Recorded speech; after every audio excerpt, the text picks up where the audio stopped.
चालाक हाथी और शेर की कहानी। एक जंगल में बहुत ही बलशाली हाथी रहा करता था। उस जंगल में अन्य जो भी जानवर थे सभी उस हाथी की काफ़ी ज़्यादा तारीफ किया करते थे, और करें भी क्यों ना, क्योंकि जंगल में अगर कोई भी जानवर मुसीबत में फंस जाता था तो हाथी उसकी मदद किया करता था। और साथ ही साथ अगर जंगल में कोई मतभेद हो जाए तो हाथी उसे सॉल्व भी किया करता था। उस जंगल में सब कुछ अच्छा चल रहा था, लेकिन धीरे धीरे जंगल में सूखा पड़ने लगा, जिसकी वजह से जंगल के नदी, तालाब, झरने सब कुछ सूखे रहने लगे और उस जंगल में फिर पानी की बहुत ज़्यादा समस्या हो गई। सभी जानवर भूख प्यास से तड़प रहे थे। जंगल के बहुत सारे जानवर जंगल छोड़कर दूसरे जंगल में जाने लगे, लेकिन हाथी को अपना जंगल बहुत प्यारा था। वो उसे छोड़ना नहीं चाहता था, क्योंकि वो जंगल ही उसका घर था और उसके बचपन और उसके माता पिता की यादें उसी जंगल से जुड़ी हुई थी। इसीलिए हाथी उस जंगल को नहीं छोड़ना चाहता था। लेकिन आखिरकार जंगल में जब कुछ भी नहीं बचा तो उसने निश्चय किया कि उसे भी अब जंगल को छोड़ना चाहिए और किसी दूसरे जंगल की तरफ निकलना चाहिए, जहाँ पर उसके लिए खाना और पानी मिल सके। मुझे नहीं लगता कि मैं यहाँ पर अब जिंदा रह पाऊंगा। अगर मैं यहाँ रुका तो अवश्य यहाँ पर भूख प्यास से मारा जाऊंगा। इसीलिए मुझे भी बाकी जानवरों की तरह किसी दूसरे जंगल की तरफ निकलना चाहिए। ये सोचकर हाथी धीरे धीरे कई दिनों तक चलता रहा, लेकिन उसे कहीं ना पानी मिला और ना ही कहीं भोजन, जिसकी वजह से वो दिन प्रतिदिन और ज्यादा कमजोर होता जा रहा था। जंगल से काफी दूर जाने के बाद उसे कहीं एक छोटा सा तालाब दिखाई पड़ा, जिसमें बस थोड़ा सा ही पानी था। जैसे ही हाथी तालाब की तरफ पानी पीने निकल ही रहा था, तभी वहां पर एक शेर भी टपक पड़ा।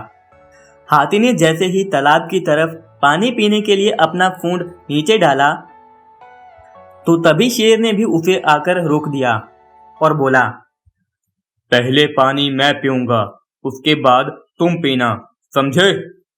हाथी बहुत ही प्यासा था। उसने शेर से विनती की, मैं बहुत दूर से चलकर आ रहा हूँ और मैंने कुछ खाया भी नहीं है।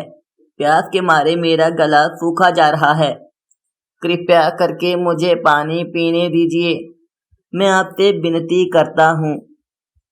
हाथी के ऐसा बोलने पर शेर को गुस्सा आ गया और उसने हाथी पर हमला करने का सोचा। हाथी और शेर दोनों आपस में लड़ने लगे। काफी देर तक दोनों की लड़ाई भी चली। सूखा पड़ने की वजह से शेर भी बहुत ही भूखा और प्यासा था और उसकी वजह से शेर भी काफी ज्यादा कमजोर हो चुका था और वहीं हाथी की हालत भी काफी ज्यादा खराब थी। तो जल्द ही हाथी और शेर दोनों काफी ज्यादा थक गए और वहीं पर गिर गए। पास ही में गीदड़ों का एक बड़ा सा झुंड ये सारी चीजें देख रहा था। हाथी और शेर की भयंकर लड़ाई को देखकर गीदड़ों ने आपस में सोचा, अरे वाह, मजा आ गया, ये तो बहुत अच्छा हो रहा है। ये दोनों मोटे ताजे आपस में लड़ लड़कर मर जाएंगे और हमारे आज के भोजन का इंतजाम हो जाएगा। जब हाथी और शेर ने गीदड़ों के झुंड को देखा तो वो दोनों समझ गए कि जैसे ही लड़ते लड़ते दोनों मर जाएं तो वो सब मिलकर उनको खा लें। तभी हाथी को एक तरकीब सूझी। उसने शेर से बोला, क्यों ना हम थोड़ा थोड़ा पानी साथ में मिलकर पी लें और यहाँ से चलते बने। पास ही में गीदड़ों का झुंड हमारी मौत का इंतजार कर रहा है। जैसे ही हम मरेंगे वो हमें खा जाएंगे। अगर हमने यहाँ पर बेवकूफ़ी की और लड़ाई झगड़ा किया तो हम दोनों ही मारे जाएंगे और इसमें हम दोनों का ही भारी नुकसान होगा। शेर को हाथी की ये बात सुनकर अपनी गलती का एहसास हुआ और वो उसकी बात मान गया।